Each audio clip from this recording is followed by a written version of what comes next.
Hello everyone, welcome to Strive Grid again.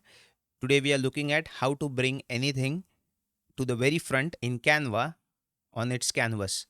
So right now we have two images which are one above another, and the text which is ding or however you want to call it, it is at the very back. So to do it, there are two ways you can do it. The first one and the simplest one is right click on the text box directly by hovering your mouse, and then in the layer section click on bring it to front, and it will be in the front. Same goes with the image. Let's click on the image which is behind this very image of twin girls.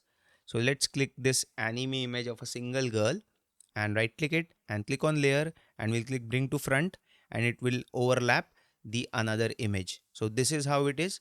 It stays true for all the elements, all the images, and all text boxes. This is how it works. Another way to do it is you can click on position, and here you can see the same options are there.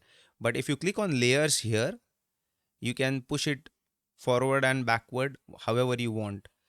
For example, if you bring this here, it will be at the top because I moved the heading in the front of the second image. Let me move it back again. So it again went back or behind the image. So this is how easy it is to bring anything to the front or anything to the back.